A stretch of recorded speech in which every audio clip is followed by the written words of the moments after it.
Question number 3. Grant Robertson. Thank you, Mr Speaker. My question is to the Minister of Finance. Does he stand by all his statements? The Honourable Bill English. Mr Speaker, yes. Supplementary. Supplementary question, Grant Robertson. Does he stand by his statement made as recently as yesterday that what really matters for higher material living standards is real per capita GDP? And if so, is annual per capita GDP growth of 0.7% going to give Kiwis meaningfully higher living standards? Question.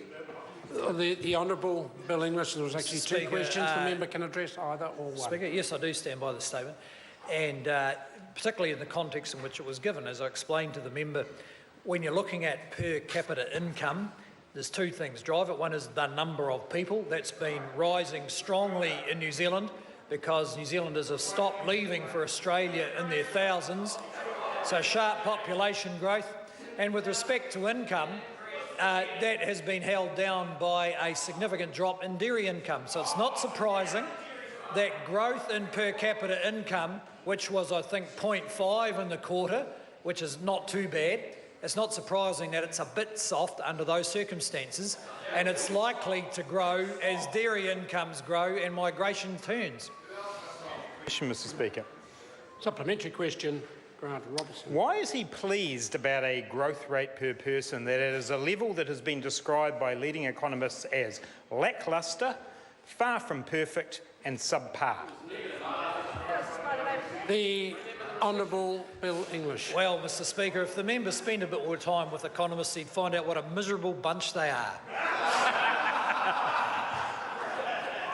I'm tempted to ask him what his degree is, but anyway. We'll have the supplementary question. Supplementary question, Grant Robertson. Supplementary, Mr Speaker. Does annual per capita growth of GDP growth of 0.7% represent acceptable value creation from the population growth New Zealand has experienced?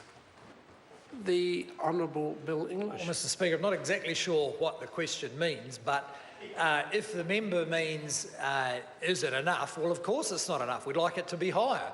That's the whole point of a raft of policies run particularly under the business growth agenda, all designed to promote more investment and capital deepening so that we can deliver higher incomes. And I'm pleased the member understands that the government is not complacent in any way, even though the top-line GDP number is pretty good. Supplementary. Supplementary question, Grant Robertson. Is it correct that today's Statistics New Zealand release shows that real disposable incomes for New Zealanders have dropped in the last quarter? The Mr Speaker, Honourable Bill English. What impresses me and surprised me is that the member got through 20 pages of statistics before he found that one. And I used to think he hardly ever got past the first 2 pages, but there you go.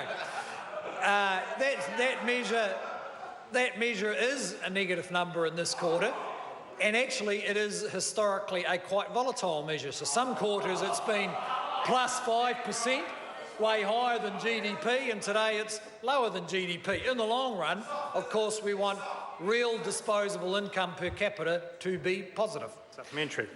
Supplementary question, Grant Robertson. So, in light of that answer, if per person New Zealanders are not getting wealthier and their disposable income has actually dropped, can he blame New Zealanders for feeling that whatever spin he puts on it, the economy is not working for them?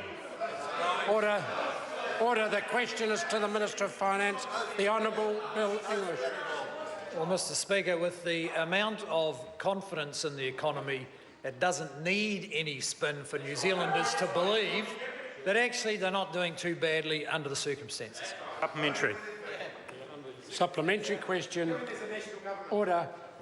Supplementary question, Grant Robertson. Isn't it correct that no amount of spin that he puts on the numbers can get away from the fact that, as Paul Glass of Devon Fund Management says, we only grow our share of the economic cake when GDP per capita is growing, otherwise we are running hard to stand still?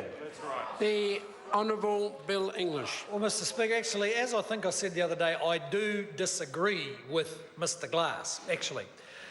For the 30,000 Kiwis who decided to stay home this year instead of go away, we don't regard that as some kind of statistical blip that upsets the per capita calculation. We regard it as an indication of success that New Zealanders have decided to stay here instead of going to Australia.